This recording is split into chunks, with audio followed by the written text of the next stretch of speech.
Assalamualaikum warahmatullahi wabarakatuh. Om Swastiastu, Namo Buddhaya, salam kebajikan. Sahabat-sahabat dimanapun juga berada, Roy Suryo sepertinya sudah kehabisan akal sahabat ya. Kita tahu bahwa kali ini dia membutuhkan yang namanya saksi ahli. Dan salah satu saksi ahli yang selalu disebut-sebut itu adalah Ridho Rahmadi. Saya penasaran siapa sih sebenarnya Ridho Rahmadi ini. Ternyata usut punya usut sahabat, Ridho Rahmadi ini adalah seorang politisi. Dia adalah merupakan politisi dari Partai Umat yang merupakan besutan daripada Amin Rais, sahabat ya. Yang kita herankan kalau memang apa yang dia temukan ini sebagai riset ilmiah, kenapa harus politisi dipanggil untuk membela lalu dibungkus seolah-olah dia sebagai ahli. Nah, ini yang saya maksud, bahwa sesungguhnya Roy Panci kali ini memang benar-benar kewalahan. Nah, itulah efeknya ngaku-ngaku sebagai peneliti tapi yang dilakukan adalah kerja-kerja politik. Akhirnya apa yang terjadi? Kehabisan stok ahli sahabat. Atau memang tidak ada ahli yang mau, karena mereka tahu kalau ahli sesungguhnya kan tahulah bahwa apa yang dilakukan oleh Roy Panci CS ini adalah sebuah kebohongan. Akhirnya karena sudah tidak ada pilihan, gayung bersambut. Apalagi kita tahu bahwa Partai Umat ini adalah partai yang memang sangat membenci Pak Jokowi dalam tanda petik ya, apalagi pendirinya Pak Amin Rais itu. Nah, karena itu di sini sama-sama melampiaskan dendam.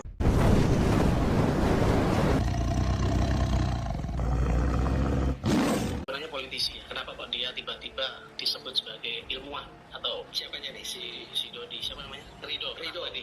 Ridho Rahmadi ya.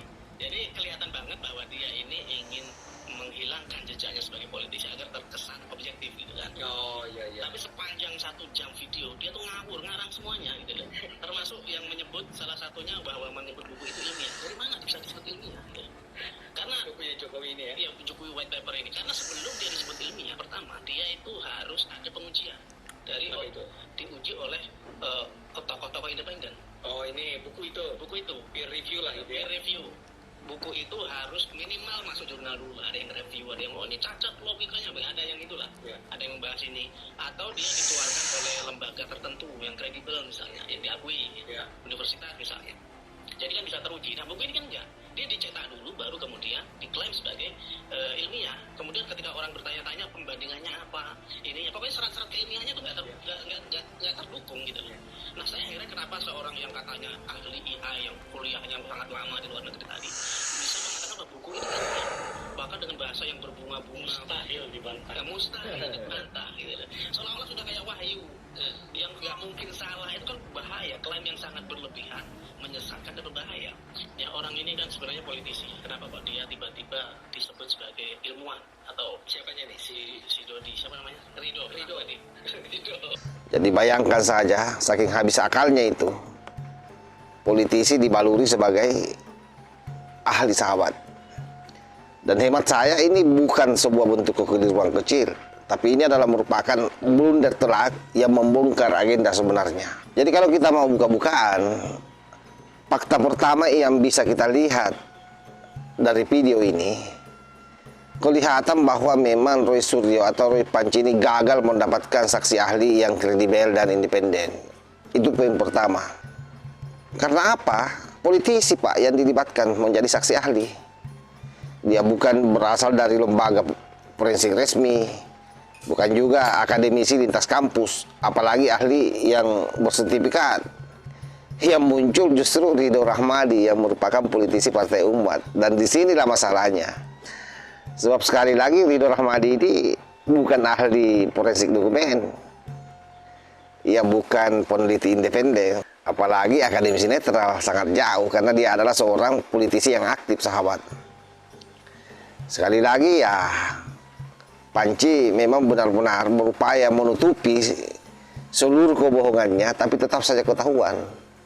Saya tracking, siapa Ridho Rahmadi? Oh, ternyata dia adalah politisi Partai Umat. Partai yang dibidani, yang diarahkan dan didefinisikan secara ideologis oleh yang namanya Songkuni Amin Rais.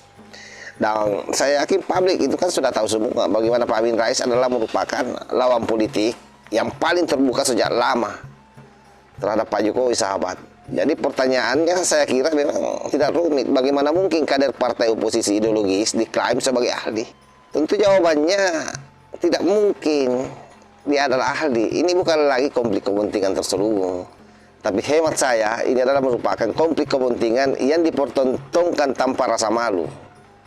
Di titik ini sandiwara Panci betul-betul runtuh total. Topeng penelitian ilmiah jatuh, yang tersisa hanyalah politik telanjang.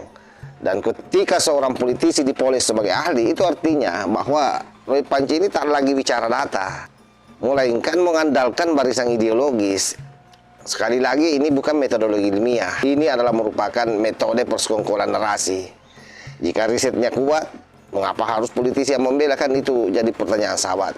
Jika datanya sahih, mengapa bukan lembaga forensik yang harus didorong untuk bicara? Nah, jawabannya hanya satu. Karena tidak ada ahli independen yang mau mempertaruhkan reputasinya untuk riset abal-abal. Itu poin pentingnya di situ. Makanya bagi saya, langkah Roy Panci ini adalah merupakan bunuh diri kredibilitas. Sebab dalam hukum pidana itu, saksi ahli harus netral. Kemudian dia harus independen.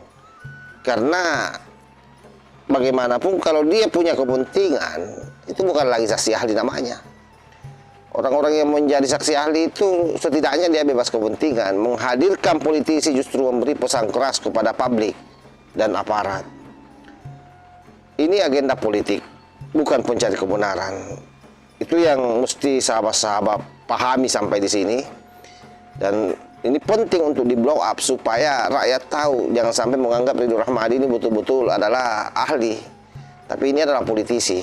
Sebab itu sejak ini ditahu oleh publik, maka seluruh klaim penelitian kehilangan nilai pembuktian. Semakin tidak ada apa-apanya. Apa yang disampaikan oleh Joshua Sinambela, apa yang disampaikan oleh Kapolda Metro Jaya, yang disampaikan oleh para pengacara Pak Jokowi, bahwa buku yang dihasilkan dari riset Panci ini memang buku abal-abal. Faktanya tidak ada satu pun ahli yang betul-betul ahli yang mau menjadi saksi ahli. Justru yang disodorkan Amin Rais adalah anggota partainya. Nah, hari ini kita semua melihat dengan mata telanjang sekali lagi bahwa Panci bukan sedang membela kebenaran, melainkan memainkan drama politik berkedok akademik, sahabat. Saksi ahlinya jelas politisi, afiliasinya jelas oposisi, motifnya saya kira terbaca jelas. Apalagi baru-baru ini Amin Rais berteriak soal people power waktu dihadiri sidang yang di Solo itu dan ditolak oleh hakim, ya. Jelas sekali. Jadi siapa mereka ini terang benderang adalah merupakan oposisi abadi bagi Pak Jokowi dan keluarga. Namun satu hal yang pasti, sahabat, ya, yang harus dipahami, bahwa yang namanya ilmu pengetahuan itu tidak pernah membutuhkan kader partai untuk membuktikan yang namanya kebenaran. Ketika politik menyamar jadi akademisi, yang lahir bukan kebenaran, melainkan kebohongan yang dipoles jargon ilmiah. Dan Roy Panci hari ini bukan sedang mencari keadilan, tetapi sedang mempertontonkan kepanikan, sahabat. Itu yang tampak hari ini, dan memang benar-benar luar biasa orang ini berupaya menutupi seluruh kedok kebohongannya, tapi tetap saja terbongkar. Wallahul muwaffiq ila aqwamit thoriq. Wassalamualaikum warahmatullahi wabarakatuh.